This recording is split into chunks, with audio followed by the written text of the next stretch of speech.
دیکھیے طبقات ابن سعد، تاریخ ابن خلدون، تاریخ الخلفاء، ان کتابوں کے اندر درج ہے مدائن فتح ہوا، وہاں سے ایک شہزادی جس کا نام تھا شاہ جہاں، بعد میں اس کا نام رکھا شہر بانو۔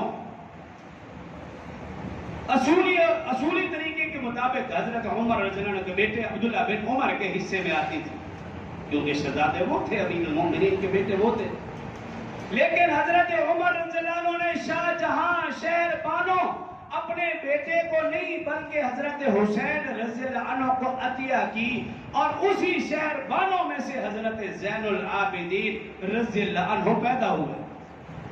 جو میدان کربلا میں بچ جانے والے واحد اہل بیت میں سے۔